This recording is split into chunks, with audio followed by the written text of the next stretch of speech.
اعوذ باللہ من الشیطان الرجیم، بسم اللہ الرحمن الرحیم۔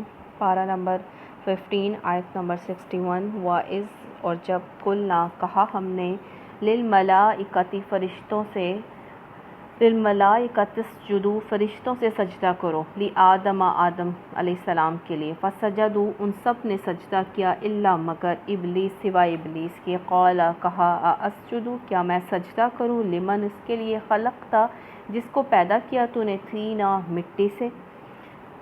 آدم اور ابلیس کا قصہ قرآن میں 7 مرتبہ آیا ہے، یہاں چوتھی بار بیان ہوا ہے۔ فرشتوں میں اللہ کے فرما بردار، تو انہوں نے فوراً حکم، فرشتے اللہ کے فرما بردار تو انہوں نے فوراً سے حکم مان لیا، سجدہ کر دیا آدم علیہ السلام کو۔ انسان کی تخلیق سے 2000 سال پہلے زمین میں جن موجود تھے، جن آگ کی لپٹ سے بنا ہے۔ ابلیس اتنا عبادت گزار تھا کہ اللہ سبحانہ تعالیٰ نے اس کو فرشتوں کے ساتھ رکھا، اور وہ سمجھتا تھا کہ آگ مٹی سے پاکیزہ ہے، آگ میں شعلہ ہے، یہ اوپر اٹھتی ہے، تیز ہے، اور مٹی میں عاجزی ہے، اندھیرا ہے، مٹی میں بیج بوئیں تو وہ دانہ بنتا ہے، آگ میں نہیں بنتا۔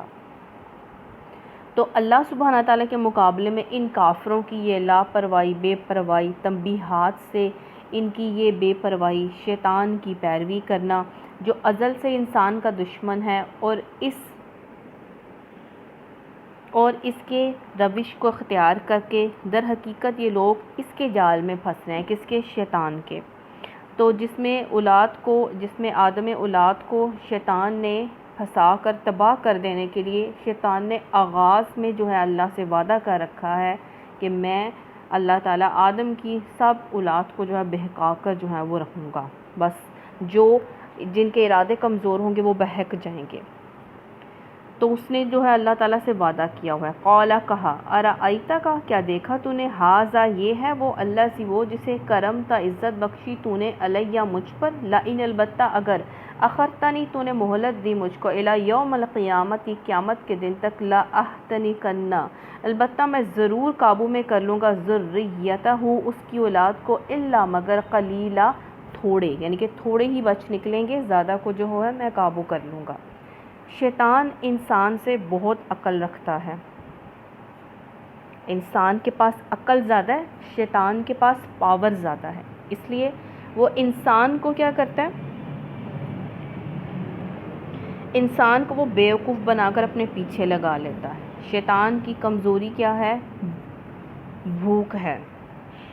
نبی صلی اللہ علیہ وسلم نے فرمایا، شیطان انسان کے اندر نا خون کی طرح دوڑا ہے، یعنی جو ہم خوراک کھاتے ہیں وہ خون بناتا ہے نا، خوراک جو کھاتے ہیں وہ خون بناتی ہے، خوراک کے ذریعے شیطان ہمارے خون میں جذب ہو کر نا ہماری خواہشات ابھارتا ہے، خواہشات کے پیچھے ہمیں لگاتا ہے۔ نبی صلی اللہ علیہ وسلم نے فرمایا، میری امت کے تھوڑے لوگ جو میرے دین پر ہوں گے وہ شیطان سے بچ جائیں گے۔ اب شیطان ہے کیا؟ قرآن پاک نے ہمیں بتایا، ہمارا کھلا دشمن ہے، یہ جنوں میں سے تھا۔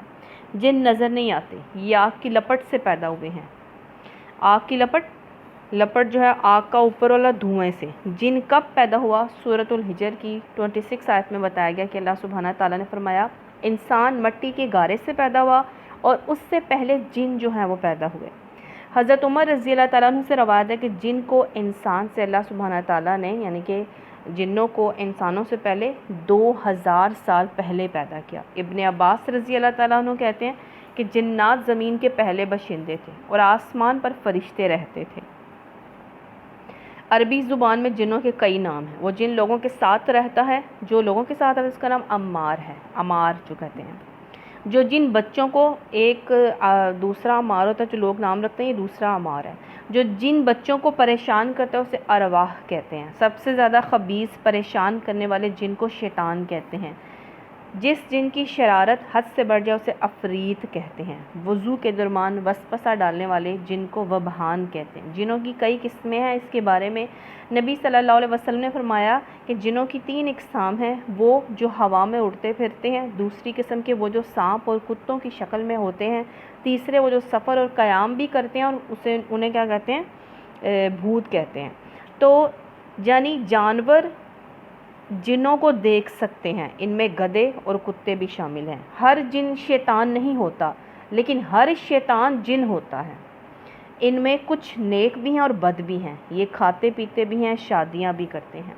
نبی صلی اللہ علیہ وسلم نے ابو ہریرہ رضی اللہ تعالیٰ عنہ کو استنجا کے لیے کچھ پتھر لانے کو کہا ہڈی اور گوبر نہ لانا۔ جب یہ نہ لانے کا سبب پوچھا گیا تو آپ نے فرمایا جنات کھاتے ہیں، تو آپ صلی اللہ علیہ وسلم نے فرمایا اس سے استنجا نہ کرو کیونکہ یہ تمہارے بھائیوں کی غذا ہے۔ ترمذی کی حدیث ہے۔ نبی صلی اللہ علیہ وسلم نے فرمایا کہ تم میں سے کھائیں، یعنی کہ جو کچھ بھی کھائیں پئیں وہ سیدھے ہاتھ سے کھائیں پئیں، دائیں ہاتھ سے، کیونکہ شیطان بائیں ہاتھ سے کھاتا ہے۔ نبی صلی اللہ علیہ وسلم نے فرمایا جب کوئی آدمی بائیں ہاتھ سے کھاتا یا پیتا ہے تو شیطان اس کے ساتھ شریک ہو جاتا ہے۔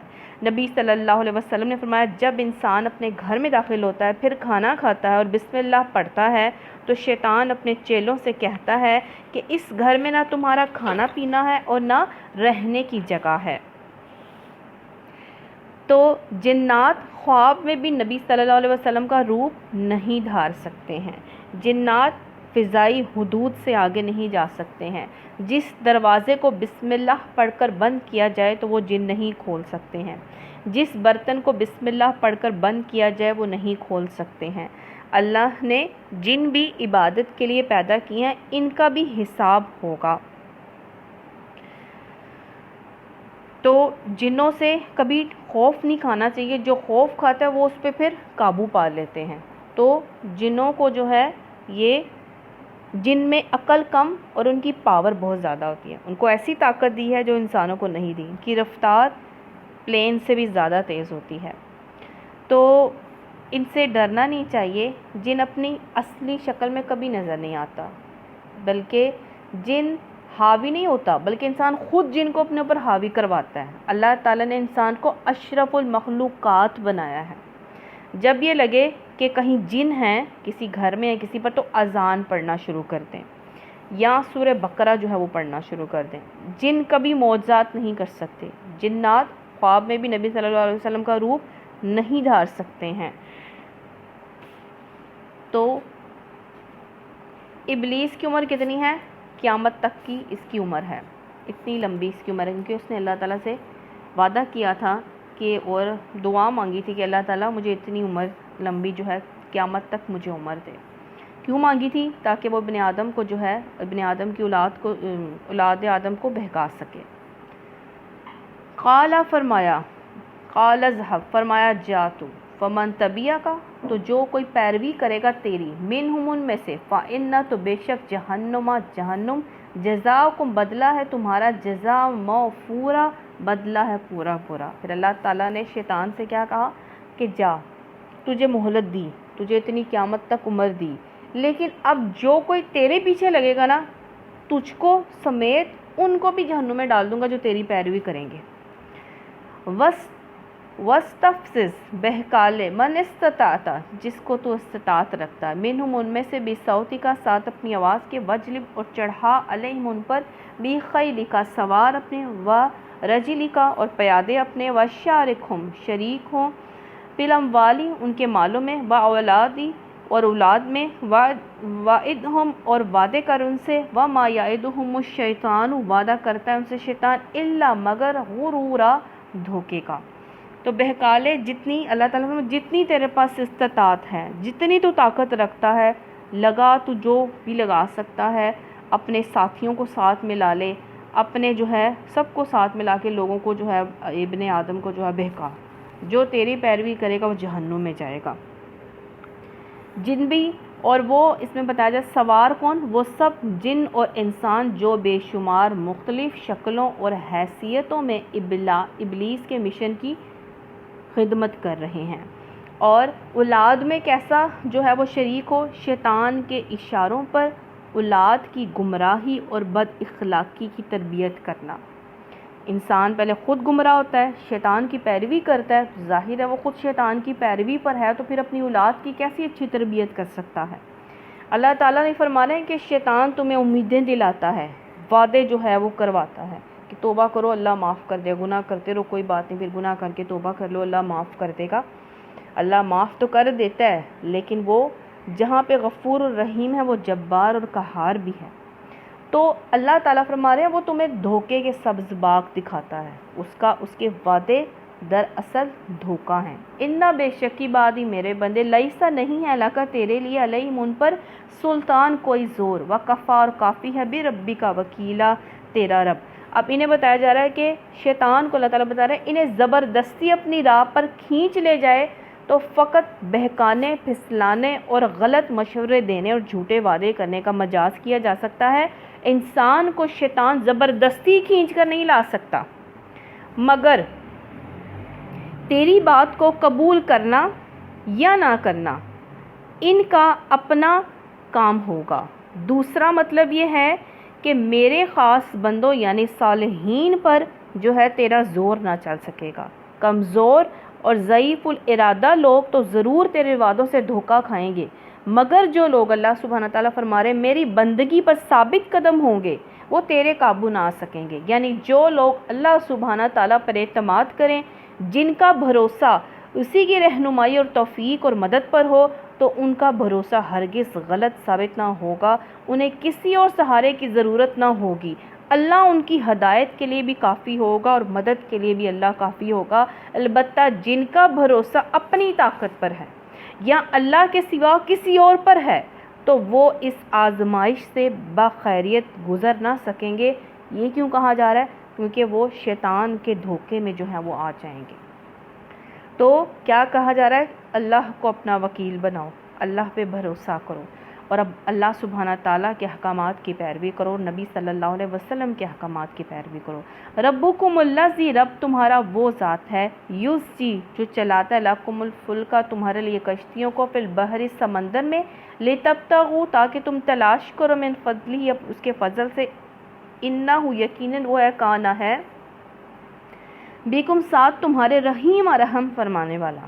اب اللہ سبحانہ تعالیٰ فرما رہے ہیں اللہ تو وہ ہے، جب تم سمندر میں اپنی کشتیاں چلاتے ہو تو وہ ڈوبتی نہیں ہیں، اور سواریوں سمیت اور تمہارے سامان سمیت تم نے جس جگہ پہنچنا ہوتا ہے بخیریت تم پہنچ جاتے ہو، تو وہ تمہیں پہنچاتا کون ہے؟ اللہ سبحانہ تعالیٰ تو اتنا رحیم ہے کہ وہ کشتیاں، اگر سمندر میں ہوا نہ چلے تو کشتیاں نہیں چل سکتی، ہوا کے رخ پر جو ہے یہ کشتیاں چلتی ہیں، اگر سمندر میں ہوا نہ ہو تو کشتی رک جاتی ہے۔ تو اللہ سبحانہ تعالیٰ فرما رہے ہیں اللہ تو اتنا رحیم ہے۔ پھر اللہ سبحانہ تعالیٰ فرماتے ہیں وَإِذَا مَسَّكُمُ الضُّرُّ، جب چھو جاتی ہے تم کو تکلیف، فی البحر سمندر میں، ضَلَّ سب گم ہو جاتے ہیں، مَن تَدْعُونَ جن کو تم پکارتے ہو، إِلَّا إِيَّاهُ سوائے اس کے، یعنی کہ اللہ کے سوا پھر کوئی نہیں یاد آتا۔ فَلَمَّا تو جب نَجَّاكُمْ وہ نجات دیتا ہے تم کو، إِلَى الْبَرِّ خشکی کی طرف، أَعْرَضْتُمْ تم منہ موڑ جاتے ہو، وَكَانَ الْإِنسَانُ كَفُورًا انسان ہے ناشکرا۔ یعنی کہ جب ہر تکلیف جو ہے ہر طرف سے تکلیف گھیر لیتی ہے پھر سارے گم ہو جاتے ہیں، سوائے اللہ کی اور کوئی نہیں یاد آتا ہے۔ جب اللہ کو انسان پکارتا ہے تو اللہ تعالیٰ اس مصیبت مشکل سے نکال لاتا ہے، لیکن جب انسان مشکل مصیبت پریشانیوں سے نکل جاتا ہے تو اللہ تعالیٰ کا شکر کرنے کی بجائے نہ شکر پن کرتا ہے اور اللہ تعالیٰ کے ساتھ شریک ٹھہراتا ہے۔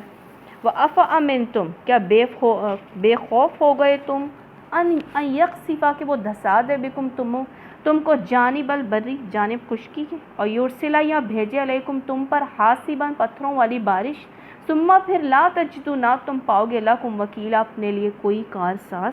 یعنی کہ اللہ سبحانہ تعالیٰ فرما رہے ہیں کہ بے خوف ہو گئے کہ اللہ تمہیں خشکی میں بھی تو عذاب دے سکتا ہے، اگر تم سمندر کے نکل آئے ہو تو خشکی میں بھی تو وہی رب ہے، اسی کی بادشاہت ہے، وہ بھی تو عذاب پھر بھی دے سکتا ہے۔ پھر اللہ تعالیٰ فرما رہے ہیں کہ اگر میں خشکی میں جو ہے وہ دینا چاہوں عذاب تو پھر اللہ سے بچانے والا کوئی بھی نہیں ہے۔ یعنی کہ اگر انسان ایک مشکل سے نکل آتا ہے تو دوسری مشکل میں جب وہ اللہ تعالیٰ وہ ایک مشکل سے نکالتا ہے تو اللہ کا وہ ناشکرہ بن جاتا ہے، تو اللہ تعالیٰ فرماتے ہیں کہ تمہیں کیا لگتا ہے کہ اللہ دوبارہ کوئی آزمائش یا مشکل نہیں ڈال سکتا ہے؟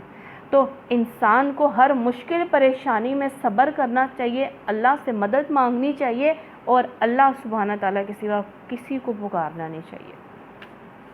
امن تم کیا بے خوف ہو گئے تم، ان یعیدکم کہ وہ لوٹا دے تم کو، فیہ اس میں، تارتن دوسری مرتبہ، اخرى دوسری مرتبہ، ویرسلا پھر بھیجے، علیکم تم کو، قاصفا من الریح گرجنے والی ہواؤں میں سے، یعنی کہ طوفانی ہوا آ جائے، ویغرقکم پھر غرق کر دے تم کو، بیما بے وجہ اس کے کفر تم جو تم ناشکری کرتے ہو، ثم لا تجدو پھر نہ تم پاؤ لکم اپنے لیے علینا ہمارے معاملے میں بھی طبیعہ ساتھ اس کے کوئی تابع۔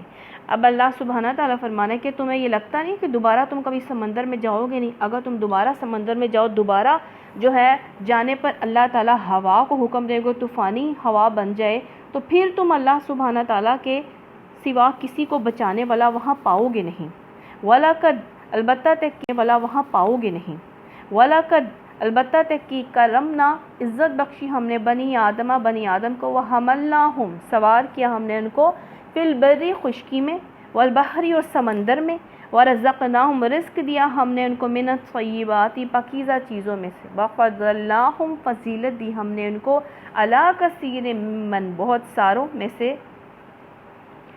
ساروں کو ان میں سے خلقنا پیدا کیا ہم نے، تفضیلا فضیلت دینا۔ اب اللہ سبحانہ تعالیٰ فرما رہے ہیں کہ اللہ تعالیٰ نے انسان کو اشرف المخلوقات بنایا ہے۔ اللہ نے آدم کو ابن آدم کو عقل، علم، بولنے کی طاقت دی۔ ساری مخلوق اللہ سبحانہ تعالیٰ نے ساری مخلوق کس کے لیے بنی ہے؟ کائنات کس کے لیے بنی ہے؟ انسان کے لیے بنی ہے۔ اللہ کی دی ہوئی عزت کو سنبھالنا ہے نا، یعنی کہ اللہ نے جو میں اشرف المخلوقات جو بنایا ہے، اس عزت کو سنبھالنا ہے تو اللہ کے بندے بننا پڑے گا، اللہ تعالیٰ کے احکامات کو ماننا پڑے گا۔ یوم جس دن ندعو ہم پکاریں گے، کل اناس بامامہم سب لوگوں کے ساتھ ان کے لیڈر کو، فمن تو جو کوئی اوتیا دیا گیا کتابہ کتاب اپنی بیامینہ اپنے دائیں ہاتھ میں، فاولئک تو یہی لوگ یقرؤون پڑھیں گے کتابہم اپنی کتاب کو، ولا یظلمون فتیلا اور نہ وہ ظلم کیے جائیں گے دھاگے کے برابر۔ اللہ سبحانہ تعالیٰ یہاں فرما رہا ہے قیامت کے روز نیک لوگوں کا نامہ اعمال ان کے سیدھے ہاتھ میں، دائیں ہاتھ میں ہوگا۔ تو جن کے دائیں ہاتھ میں نامہ اعمال ہوگا نا، تو وہ کیا ہوگا؟ دائیں ہاتھ میں نامہ اعمال ہوگا تو وہ رزلٹ اچھا ہے تو سب کو دکھائیں گے خوشی خوشی سے کہ دیکھو دیکھو ہمارے اوپر جو ہے اللہ تعالیٰ نے ظلم برابر بھی نہیں کیا، یعنی کہ ہم نے نیک عمل کیا تھا تو اللہ تعالیٰ نے ہمارے نیک عملوں کو قبول کر کے ہمیں اجر بھی دیا ہے، ہمیں سرٹیفکیٹ مل گیا جنت کا۔ ومن کان اور جو کوئی ہوا فی ہذہ اس دنیا میں اعمی اندھا، فہوا تو وہ فی الآخرت یا آخرت میں بھی اعمی اندھا ہوگا، واضل السبیل اور سب سے زیادہ بھٹکا ہوا راستے کے اعتبار سے۔ جو کوئی دنیا میں دل کا اندھا بنا رہا، آنکھوں سے اندھا رہا، نہ قرآن پاک سنا نہ دیکھا، تو کیا ہوگا؟ دل کا بھی اندھا، آنکھوں کا بھی اندھا، دنیا میں رہا تو آخرت میں بھی اندھا ہی ہوگا۔ وَإِنْ كَادُوا اگرچہ قریب تھا، لِيَفْتِنُونَكَ کہ وہ دھوکہ دے تجھ کو، ان الذی اس چیز کے بارے میں اوحینا ہم نے وحی کی الیک آپ کی طرف، لتفتریا تاکہ تم گھڑ سکو علینا ہم پر، غیرہ اس کے علاوہ، فَإِذًا لَاتَّخَذُوكَ خلیلا اور تب البتہ وہ بنا لیتے تجھ کو دوست۔ اب یہ مشرکین نبی صلی اللہ علیہ وسلم کو کیا کہتے تھے کہ آپ صلی اللہ علیہ وسلم ہمارے بتوں کو نہ مانیں، آپ اپنا کام کیے جائیں، ہمیں اپنا کام کرتے رہنے دیں، بس ہمارے بتوں پر آ کر ہاتھ رکھ دیں، یعنی کہ جو ہم کر رہے ہیں وہ صحیح ہے، ہم آپ کے معاملے میں نہیں بولتے، آپ ہمارے معاملے میں نہ بولیں۔ تو اللہ تعالیٰ نے فرمایا ہم نے آپ کو بچا لیا، اگر ایسا کرتے تو وہ آپ کو اپنا دوست جو ہے بنا لیتے۔ اب نبی صلی اللہ علیہ وسلم نے یہ کرنا تو نہیں تھا، تو آپ کو مخاطب کر کے ہمیں کہا جا رہا ہے کہ شرک کے کاموں میں کبھی شریک مت ہونا، اور شرک کے کاموں کو کبھی جو ہے وہ اچھا مت کہنا۔ ولولا اور اگر نہ ہوتی، انثبتناک یہ بات کہ ہم ثابت کرتے، لگت کہ تترکنو کہ قریب کر دیتے تجھ کو کہ تم جھک جاتے علیہم ان کی طرف، شیئا قلیلا تھوڑا سا۔ اب اللہ سبحانہ تعالیٰ کی خطاب نبی صلی اللہ علیہ وسلم سے ہے، اور عذاب مشرکین پر جو ہے وہ ہوگا کہ اس نبی صلی اللہ علیہ وسلم کو تو اللہ کی پشت بنائی ہے نا، آپ کی پشت پر اللہ سبحانہ تعالیٰ کی ذات آپ کی مدد ہے، آپ تو ایسا نہیں کر سکتے۔ آپ کو خطاب کر کے ہمیں کہا جا رہا ہے کہ اگر تم تھوڑے سے شرک میں بھی تم نے جو ہے حصہ لیا تو تم سارے کے سارے جو ہے وہ شرک میں مبتلا ہو جاؤ گے۔ تو ایسے کاموں سے، کیونکہ اللہ نے شرک نہیں معاف کرنا، اللہ کہتا ہے میں سارے گناہ معاف کر دوں گا، شرک نہیں معاف کروں گا، اس لیے شرک سے اجتناب کرنا چاہیے، بچنا چاہیے۔ اذا لازقناک تب البتہ ہم چھپاتے تجھ کو، ضعف الحیاتی دگنا زندگی میں، و ضعف المماتی دگنا موت میں، ثم پھر نہ لا تجد لک نہ تم پاتے لگا اپنے لیے علینا ہم پر نصیرہ کوئی مددگار۔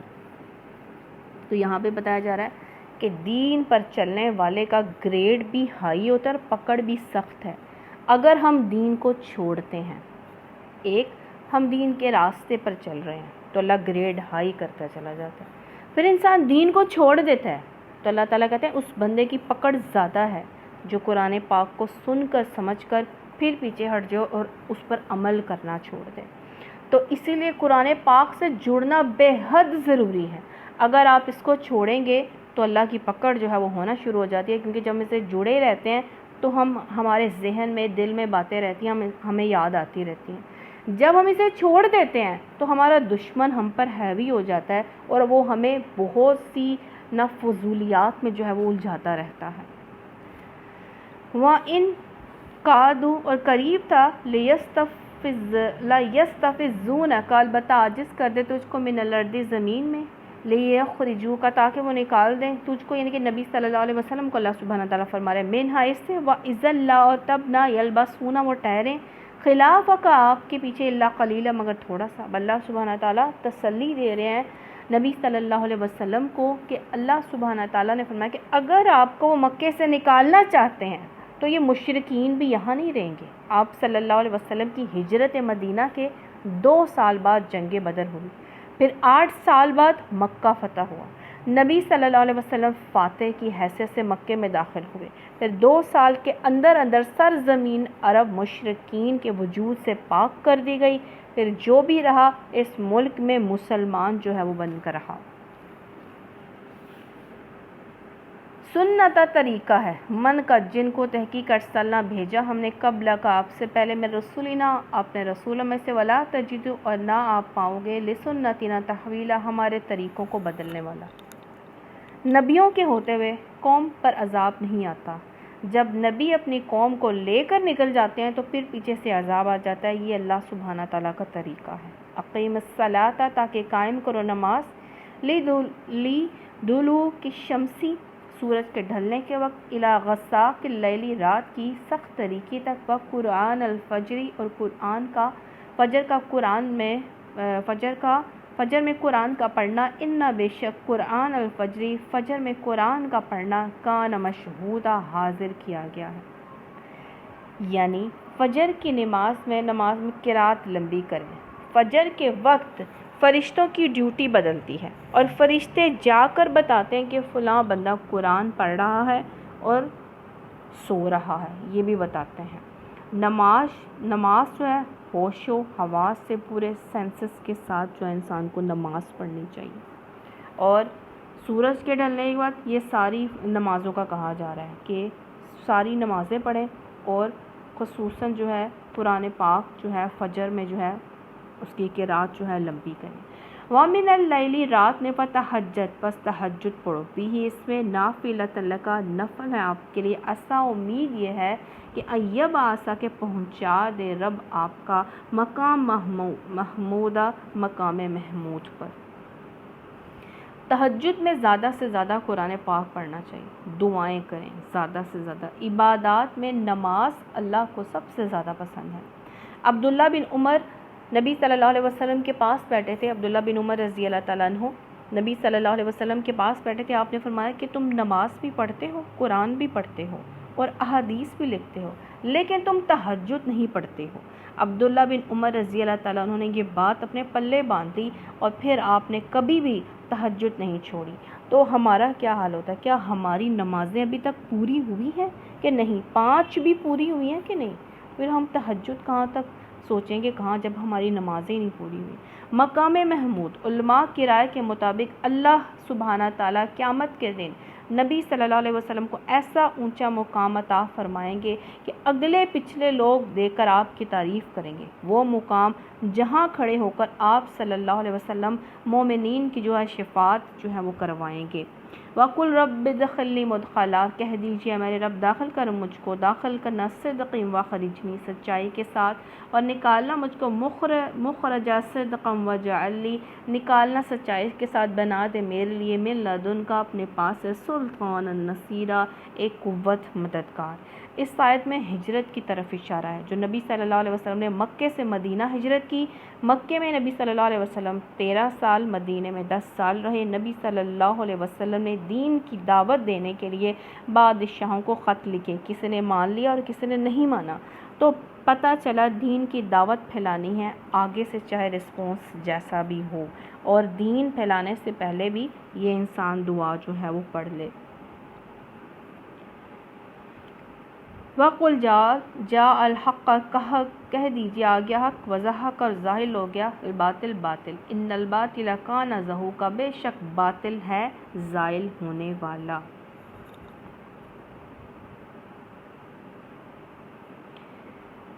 حق کا مطلب ثابت، مضبوط، جمی ہوئی چیز۔ فتح مکہ کے بعد جب نبی صلی اللہ علیہ وسلم خانہ کعبہ آئے تو آپ نے چھڑی کی نوک سے 360 بتوں کو گرایا، اور یہ آیت پڑھتے جاتے کفر پروان چڑھتا ہے جب حق کا کام کرنے والے رک جاتے ہیں کام کرنے میں۔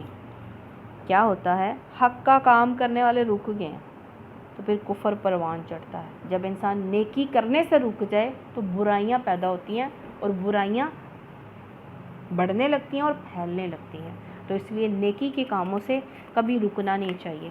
وَنُنَزِّلُ، ہم نازل کرتے ہیں، من القرآن، قرآن میں سے، ما ہوا جو، شفاء ورحمۃ للمؤمنین، وہ جو شفا ہے، رحمت ہے مومنین کے لیے، ولا، اور نہیں، یزید الظالمین، زیادہ ہوتا ظالموں کو، الا، مگر، خسارہ، خسارہ۔ یہ ہدایت نامہ ہے، کیا؟ قرآن پاک۔ جب لوگ اسے مان لیتے ہیں تو پھر یہ شفا بھی ہوتی ہے اور رحمت بھی بن جاتی ہے، کیا؟ قرآن پاک۔ جہالت کفر خسارے میں بڑھا دیتا ہے۔ جہالت یہ کہ بندے کو معلوم نہ ہو کہ میرا رب مجھ سے چاہتا کیا ہے، اور دوسرا یہ کہ علم آنے کے بعد نہ ماننا، یہ جہالت سے بھی زیادہ خسارہ ہے۔ قرآن پاک کا حق کیا ہے؟ قرآن پاک کا حق ہے ہم پر تلاوت کریں، قرآن پاک کا علم حاصل کریں، عمل کریں، دوسروں تک پہنچائیں۔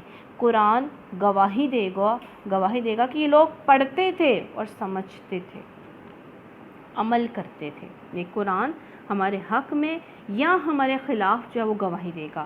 وَإِذَا، اور جب، انعمنا، انعام کرتے ہیں ہم، علی الانسان، انسان پر، اعرض، وہ منہ موڑ لیتا ہے، وَنَأَىٰ بِجَانِبِهِ، اور وہ دور ہوتا ہے اپنے پہلوؤں کے ساتھ، وَإِذَا مَسَّهُ، جب، مَسَّهُ الشَّرُّ، جب پہنچ جاتا ہے اس کو شر، کانا، ہو جاتا ہے، یئوس، مایوس۔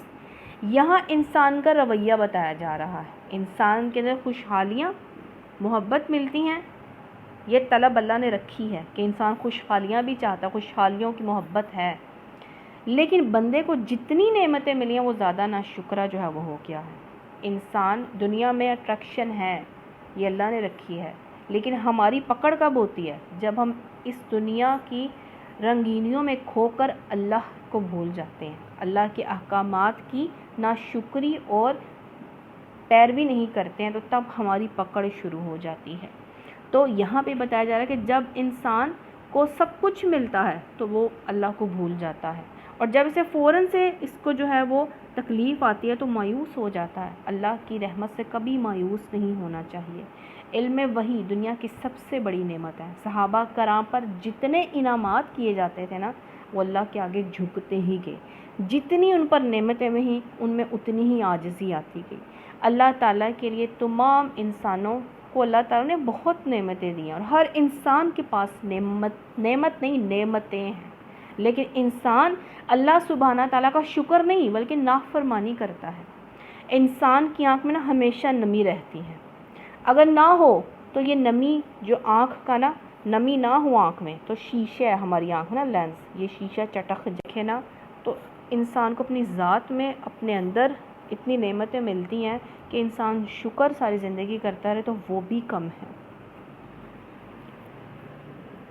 تو کبھی بھی نعمت ملنے پر اکڑنا نہیں چاہیے، اور کبھی نعمت نہ ملنے پر مایوس نہیں ہونا چاہیے، کیونکہ اللہ تعالیٰ ہر ایک کے پاس بہت سی نعمتیں ہیں، اور شکر کرو، شکر تو نعمتوں کے ملنے کا باعث ہے۔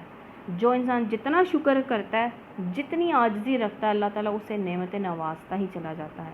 کل کہہ دیجئے کل یعمل، سب کے سب عمل کر رہے ہیں، علی شاکلاتی، اپنے طریقے پر، فربکم، تو رب تمہارا عالم زیادہ جانتا ہے، بمن اس کو جو ہوا وہ، اہدی سبیلا، زیادہ ہدایت یافتہ ہے۔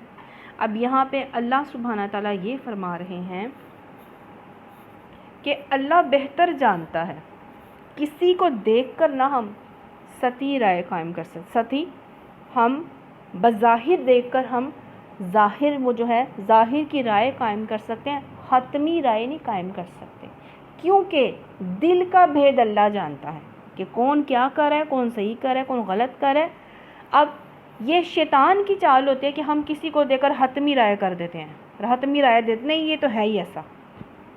یہ شیطان کی چال ہے کہ وہ خود کیا کرتا ہے، وہ خود سے نظر ہٹا کر دوسروں پر نظر رکھتا ہے کہ دیکھو دیکھو یہ ایسا ہے، یہ ویسا ہے۔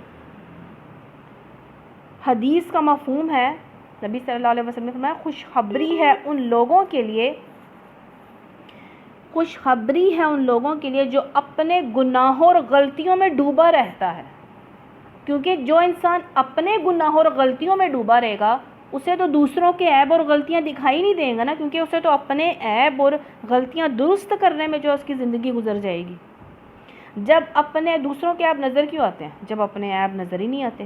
جب انسان اپنے آپ کو پرفیکٹ اور بہت اچھا سمجھتا ہے، پھر انسان دوسروں کو جو ہے غلط اور اس کے عیب نظر آنے لگ جاتے ہیں۔ جیسے یہود کہتے ہیں موسیٰ علیہ السلام کے طریقے پر ہیں ہم صحیح ہیں، نصارہ کہتے ہیں عیسیٰ علیہ السلام کے طریقے پر ہیں ہم صحیح ہیں، کفار مکہ کہتے ہیں ہم ابراہیم علیہ السلام کے دین پر ہیں، یہ ہم صحیح ہیں۔ تو اللہ تعالیٰ فرماتے ہیں جو کوئی کیا کر رہا ہے وہ تو اللہ ہی بہتر جانتا ہے کہ کون جو ہے صحیح ہے اور کون نہیں صحیح ہے، کون ہدایت یافتہ ہے اور کون نہیں ہے۔ ہدایت یافتہ ہونے کا اللہ تعالیٰ نے ہمیں کیا پروانہ دیا ہے؟ اللہ اور اس کے رسول صلی اللہ علیہ وسلم کی اطاعت جو ہے وہ اللہ تعالیٰ نے ہمیں ہدایت کا پروانہ دیا ہے۔ وَيَسْأَلُونَكَ عَنِ الرُّوحِ، اور وہ سوال کرتے ہیں آپ سے روح کے بارے میں، کل کہہ دیجئے کل الروح، کہہ دیجئے روح من امری، میرے حکم، میرے رب کے حکم سے ہے، ربی امری ربی، میرے حکم رب کے حکم سے ہے، وما نہیں اوتی تم دیے گے تم من العلم، علم سے، الا مگر قلیلا تھوڑا۔ روح وہ لطیف شے ہے جو کسی کو نظر نہیں آتی، لیکن ہر جاندار کی قوت اور توانائی اسی روح کے اندر چھپی ہوئی ہے۔ اس کی حقیقت اور ماہیت کیا ہے یہ کوئی نہیں جانتا۔ یہودیوں نے بھی ایک مرتبہ نبی صلی اللہ علیہ وسلم سے اس کے بارے میں پوچھا تو یہ آیت اتری۔ آیت کا مطلب یہ ہے کہ تمہارا علم اللہ کے علم کے مقابلے میں قلیل ہے، اور یہ روح جس کے بارے میں تم پوچھ رہے ہو اس کا علم تو اللہ سبحانہ تعالیٰ نے انبیاء سمیت کسی کو بھی نہیں دیا ہے۔ بس اتنا سمجھ لو کہ یہ میرے رب کا حکم ہے، یہ میرے رب کی شان میں سے ہے جس کی حقیقت کو صرف وہی جانتا ہے۔ انسان کو جتنی زندگی گزارنے کی ضرورت تھی نا اتنا علم دیا گیا ہے، انسان کی اوقات جو ہے یہاں پہ بتائی جا رہی ہے کہ انسان کے پاس بہت قلیل علم ہے۔ وَلَئِن، اور البتہ اگر ہم چاہتے، لَنَسْحَبَنَّ، البتہ ہم ضرور لے جاتے، باللذی، اس چیز کو، اوحینا جو وحی کی ہم نے الیک آپ کی طرف، ثم لا، تو نہ تجدو تم پاتے لگا اپنے لیے بھی ساتھ اس کے، علینا وکیلا، ہم پر کوئی کارساز۔ اب نبی صلی اللہ علیہ وسلم کو شب قدر کا علم دیا گیا کہ کس دن جو ہے کس رات کو شب قدر ہوتی ہے۔ نبی صلی اللہ علیہ وسلم بتانے کے لیے گھر سے باہر آئے، دو شخص جھگڑا کر رہے تھے، آپ صلی اللہ علیہ وسلم صلح کرنے لگے تو بھول گئے کہ شب قدر کون سے دن تھی۔ تو یہاں پہ اب بتایا جا رہا ہے کہ اللہ سبحانہ تعالیٰ جو ہے وہی حکم دیتے ہیں، وہی یاد کرواتے ہیں، اور وہی یاد رکھنے کا بھی جو ہے نا، رکھنے کا جو انسان کے پاس طاقت ہے یاد رکھنے کی، وہ بھی اللہ سبحانہ تعالیٰ دیتا ہے۔ تو اس سے کیا پتہ چلا؟ کوئی بھی نعمت کسی بھی وقت آپ سے واپس لی جا سکتی ہے۔ ہر چیز جو انسان کو کامیاب بنانے کے لیے ضرورت تھی نا وہ نبی صلی اللہ علیہ وسلم کے ذریعے سے اس دنیا میں بھیج دی گئی ہے۔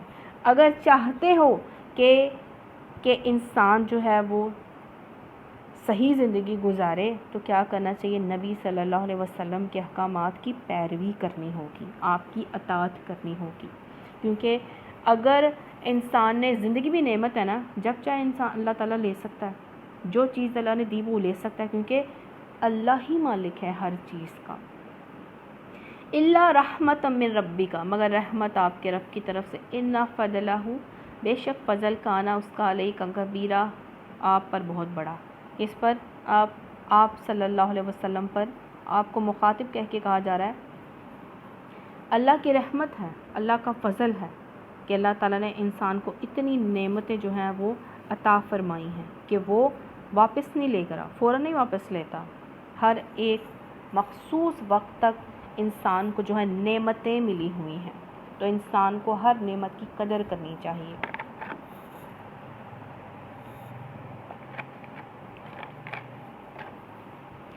قل کہہ دیجئے، قل لئن اجتمعت الانس، کہہ دیجئے جمع ہو جائے انسان اور جن، والجن اور جن، الا اس بات پر ان یاتوا کہ آئیں، بمثل ھذا القرآن مانند اس قرآن کے، لا یأتون بمثلہ نہ لا سکیں گے اس کی طرح کا، ولو کان اگر ہو بعضهم ان میں سے بعض لبعض ظہیرا بعض کے لیے مددگار۔ اللہ تعالیٰ نے یہاں پہ چیلنج دیا ہے، سارے جن چاہے انسان مل جائے قرآن کی ایک آیت جیسی نہیں بنا سکتے ہیں۔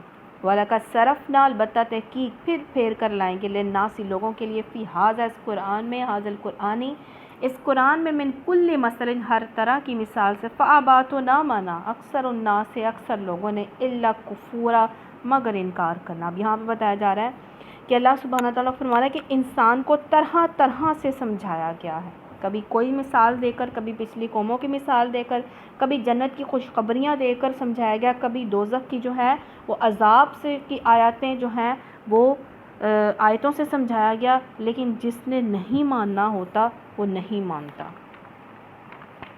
آج ہم اتنا ہی پڑھیں گے کیونکہ اب انشاءاللہ روز کلاس ہوا کرے گی، جس نے آنا خیر سے آیا کرے۔ تو اب بچوں کا ٹائم ہو رہا ہے، تو انشاءاللہ تعالی ہم کل جو ہے پھر اسی ٹائم پہ جو ہم ملیں گے۔ تو سبحانک اللہم وبحمدک، نشہد ان لا الہ الا انت، نستغفرک ونتوب الیک۔